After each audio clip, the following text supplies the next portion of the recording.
Assalamualaikum warahmatullahi wabarakatuh. Perkenalkan, nama saya Deanisa Maharani dengan NIM 1321111 1333128, absen 39, kelas A1. Di sini saya akan menjelaskan terkait dengan sistem kardiovaskuler. Nah, di sini ada identitas dari diri saya dengan nama Deanisa Maharani, NIM 1321111 1333128, absen 39, kelas A1. Yang pertama, kita membahas terkait dengan pengertian sistem kardiovaskuler. Pengertian dari sistem kardiovaskuler adalah sistem yang menjelaskan mengenai sirkulasi yang terjadi pada tubuh manusia, terdiri dari kumpulan organ yang bekerja sama untuk melakukan fungsi transportasi zat menuju sel-sel dalam tubuh manusia. Yang kedua ada anatomi jantung. Di sini ada serambi kanan, bilik kanan, serambi kiri, bilik kiri. Serambi kanan berfungsi menerima darah kotor dari seluruh tubuh melalui vena cava atas dan bawah untuk dialirkan ke bilik kanan jantung. Bilik kanan berfungsi memompa darah kotor yang dialirkan oleh serambi kanan ke paru-paru melalui arteri paru-paru.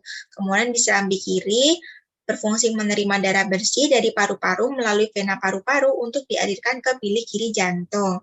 Bilik kiri berfungsi memompa darah bersih yang dialirkan oleh serambi kiri ke seluruh tubuh melalui aorta atas dan bawah. Nah, di sini ada dinding jantung. Dinding jantung adalah bagian terluar jantung yang memiliki fungsi sebagai pelapis jantung. Ada 3, yaitu perikardium lapisan luar, miokardium lapisan tengah, dan juga endokardium lapisan dalam. Perikardium lapisan luar merupakan membran tipis di bagian luar yang membungkus jantung. Terdiri dari 2 lapisan, yaitu perikardium fibrosum atau visceral, merupakan bagian kantong yang membatasi pergerakan jantung, dan perikardium serosum atau parietal. Miokardium adalah lapisan tengah yang terdiri dari otot jantung. Membentuk sebagian besar dinding jantung, serat-serat otot ini tersusun secara spiral dan melingkari jantung. Lapisan otot ini yang akan menerima darah dari arteri koroner.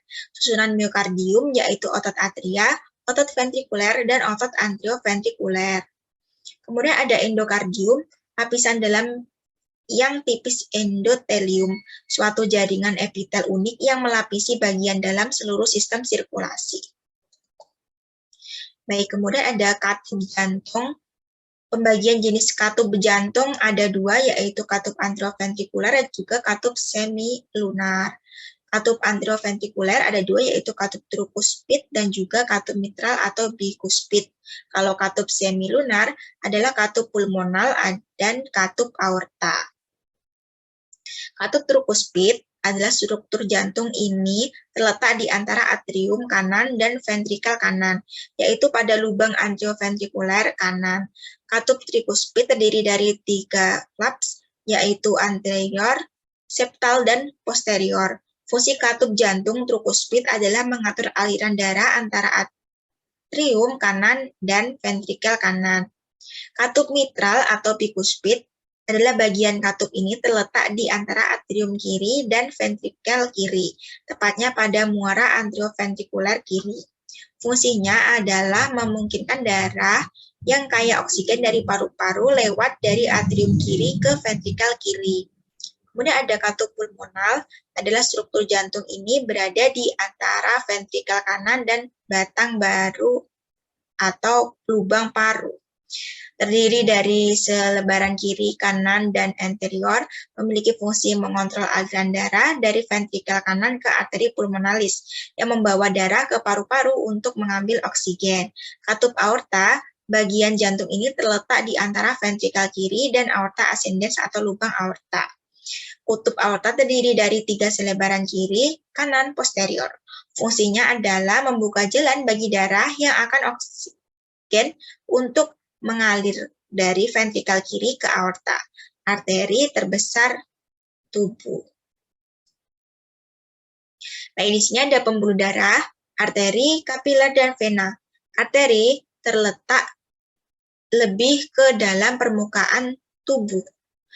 Arteri pulmonalis mengalirkan darah kaya karbon dioksida dari jantung menuju paru. Aorta adalah arteri yang keluar dari ventrikel kiri dan mengalirkan darah yang kaya oksigen ke seluruh tubuh. Arterial adalah pembuluh nadi yang berhubungan dengan kapiler. Kapiler sendiri merupakan pembuluh darah kecil dengan diameter 5–20 mikrometer dan menghubungkan anterior dengan venula. Dinding kapiler sangat tipis, tidak memiliki otot halus dan jaringan ikat, serta hanya tersusun oleh selapis endotelium. Vena ini terletak dekat dengan permukaan tubuh. Vena pulmonalis, pembuluh darah yang mengalirkan darah dari kapiler ke jantung. Vena tubuh, pembuluh darah yang mengalirkan darah dari seluruh tubuh ke jantung melalui ventrikel kanan. Venula adalah vena yang berhubungan dengan kapiler. Di sini ada darah. Darah merupakan cairan jaringan tubuh yang berfungsi sebagai pengangkut oksigen yang diperlukan oleh sel-sel di seluruh tubuh. Ada 3, eritrosit, leukosit, dan juga trombosit. Eritrosit ini adalah bentuknya berubah-ubah, seperti ketika sel-sel tersebut beredar melewati kapiler-kapiler. Jumlah eritrosit bervariasi berdasarkan jenis kelamin dan perbedaan umur. Kemudian ada leukosit, terdapat di dalam darah tubuh manusia yang berjumlah 5.000 sampai 10.000 butir untuk setiap mikroliter darah manusia. Memiliki sebuah nukleus tidak berwarna atau bening dan menunjukkan gerakan amoeboid. Kemudian trombosit berbentuk bulat kecil. Trombosit dibentuk dalam sumsum tulang dari megakaryosit.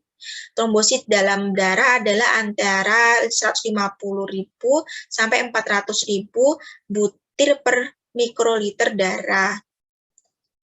Baik, kemudian ada peredaran darah di sini, ada peredaran darah besar dan juga peredaran darah kecil. Peredaran darah besar dimulai dari darah keluar dari jantung melalui aorta menuju ke seluruh tubuh, organ bagian atas, dan organ bagian bawah. Urutannya dimulai dari bilik kiri, aorta, pembuluh nadi, pembuluh kapiler, vena cava superior, dan vena cava inferior. Kemudian berakhir di serambi kanan. Kalau peredaran darah kecil dimulai dari darah kotor yang dibawa arteri pulmonalis dari serambi kanan menuju ke paru-paru. Kalau urutan perjalanannya, ini dimulai dari bilik kanan jantung, arteri pulmonalis, paru-paru, vena pulmonalis, serambi kiri jantung. Ini ada fisiologinya, ada konduksi jantung, potensial aksi, dan siklus jantung. Konduksi jantung berkontraksi dikarenakan adanya potensial aksi yang dihantarkan oleh membran sel otot jantung yang membuat jantung berkontraksi secara ritmik. Disebabkan impuls listrik yang dibangkitkan oleh jantung sendiri disebut autormikitik. Jantung memiliki 2 sel otot khusus, yaitu sel kontraktil yang berfungsi melakukan kerja mekanis, sedangkan sel aritmik berfungsi untuk menghantarkan potensial aksi yang bertanggung jawab sebagai kontraksi sel-sel pekerja. Kemudian ada potensial aksi dihasilkan dari sistem konduksi yang bersifat autoritmik. Sel ini mampu menginisiasi potensial aksi yang berfungsi menghasilkan detak jantung atau pacemaker dan melibat influx kalsium sehingga terjadi pergerakan ion lain yang menimbulkan ketidakstabilan membran sel yang menghasilkan aktivitas potensial aksi. Kemudian siklus jantung terdiri dari sistol atrium dan ventrikel, diastol atrium dan ventrikel, dapat fase kontraksi juga relaksasi. Tanpa ada perubahan volume yang disebut dengan fase isovolumic relaxation dan juga isovolumic contraction. Baik, ini merupakan referensi yang saya pakai. Baik, terima kasih atas perhatiannya. Mohon maaf atas kesalahan kata. Semoga penjelasan saya bisa bermanfaat untuk kita semua. Terima kasih. Wassalamualaikum warahmatullahi wabarakatuh.